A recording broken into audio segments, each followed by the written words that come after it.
오늘 하나님께서 우리에게 주시는 말씀 마태복음 26장 67절로 75절까지의 말씀입니다. 마태복음 26장 67절로 75절까지의 말씀. 우리 같은 마음으로 주의 말씀 봉독토록 합니다. 이에 예수의 얼굴에 침 뱉으며 주먹으로 치고 혹은 손바닥으로 때리며 가로되 그리스도야 우리에게 선지자 노릇을 하라. 너를 친 자가 누구냐 하더라.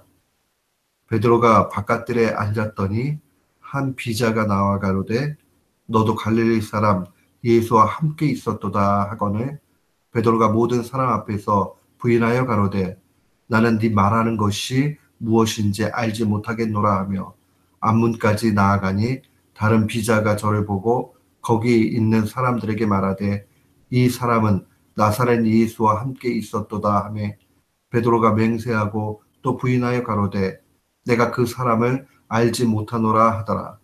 조금 후에 곁에 섰던 사람들이 나와 베드로에게 이르되 너도 진실로 그 당이라 네 말하는 소리가 너를 표명한다 하거늘 저가 저주하며 맹세하여 가로되 내가 그 사람을 알지 못하노라 하니 닭이 곧 울더라. 이에 베드로가 예수의 말씀에 닭 울기 전에 네가 3번 나를 부인하리라 하심이 생각나서 밖에 나가서 심히 통곡하니라. 아멘.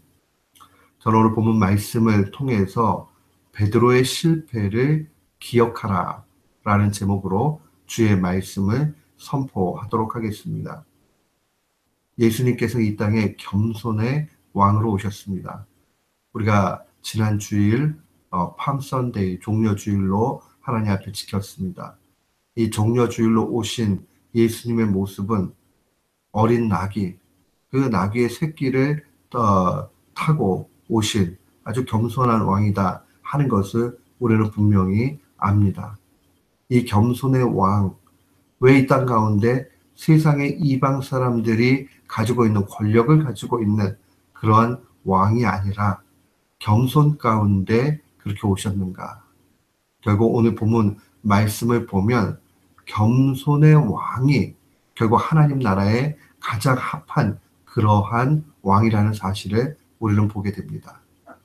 마태는 마태복음 26장 기술에 가는 가운데서 특별히 오늘 두 사건을 붙여서 기록하고 있습니다.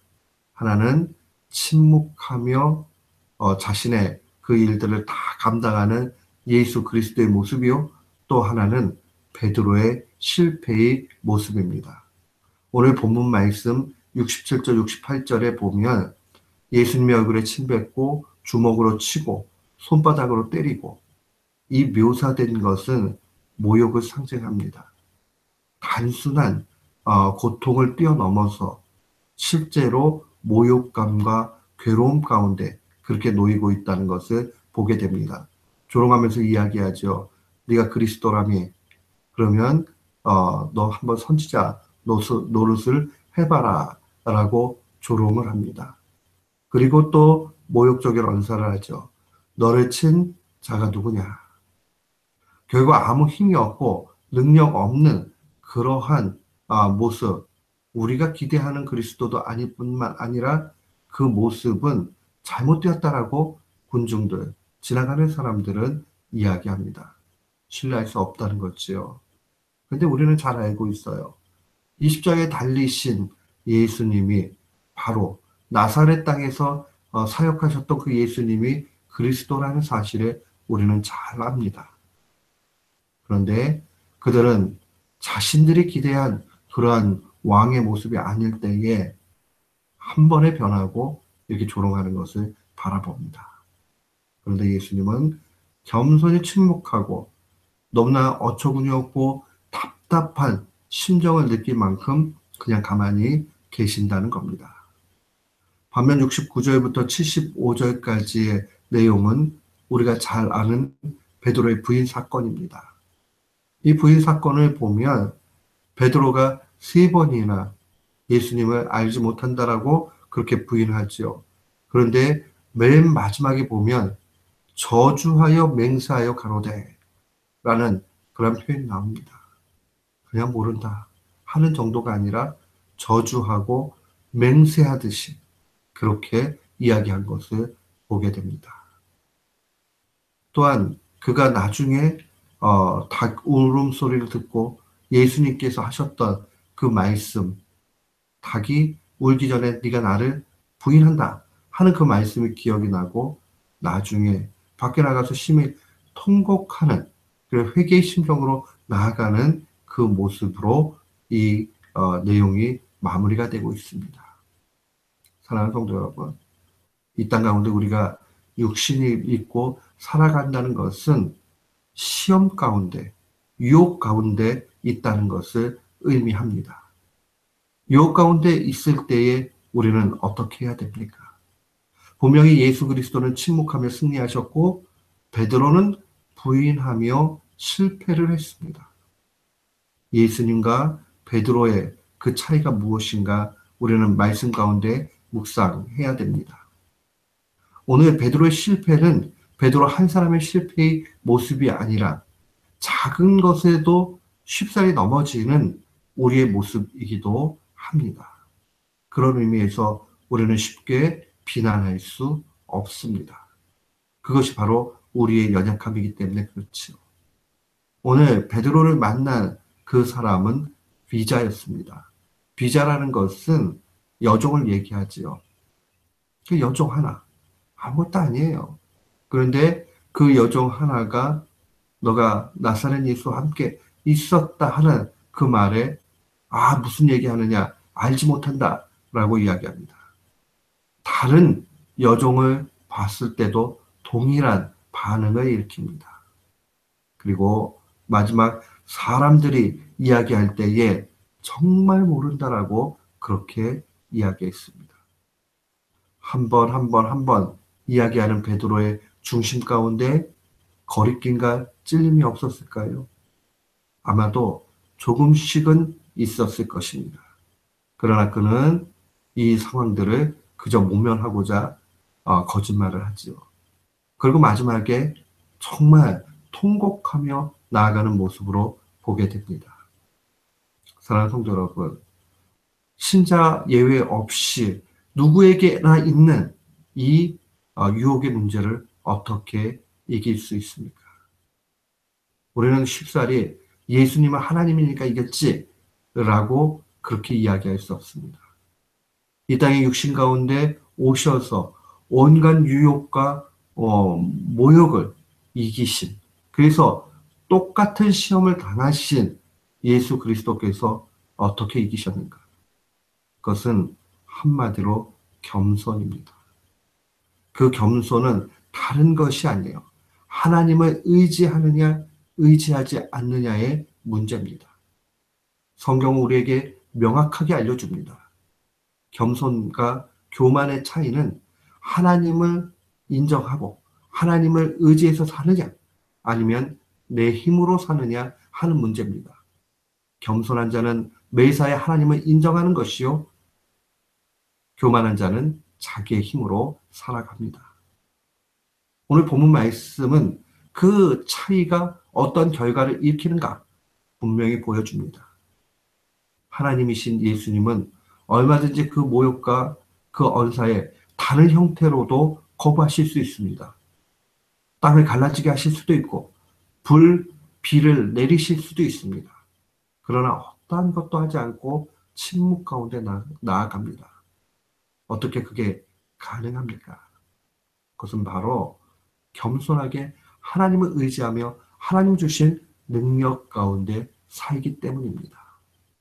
반면에 이 비자 앞에 실패하고 있는 그러한 베드로의 모습은 무엇입니까? 우리가 잘 알지만 베드로는 호언장담했습니다. 자신이 예수님의 경고의 메시지를 들었을 때 그런 일 내게는 없을 것이다 라고 그렇게 생각을 했습니다. 그러나 넘어지죠. 우리가 잘 알지만 베드로는 수제자였고 엄청난 신앙 고백을 했습니다. 가이사랴 빌립보에서 주는 그리스도시요 살아계신 하나님의 아들이라고 고백했습니다. 그러나 그 고백했던 이 베드로가 실패하는 광경이 26장에 생생하게 그려져 있습니다. 무엇을 의미합니까? 우리의 신앙의 고백, 신앙의 지식, 이것이 우리의 신앙의 삶을 보장하는 것 아니라는 겁니다. 그 바른 지식과 고백이 분명히 필요하지만 이 지식과 고백 역시도 성령의 은혜, 그 하나님을 의지하는 그 신앙의 삶 가운데에서 열매 맺을 수 있다는 겁니다.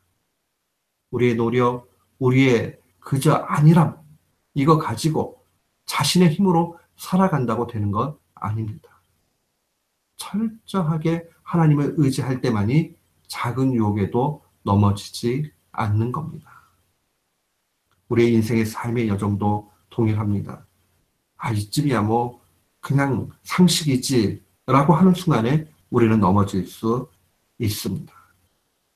하나님이신 예수님이 침묵하시면서 당신에게 주어진 모든 시험을 이기심과 같이 그것은 곧 하나님에게 처분을 맡기는 겁니다.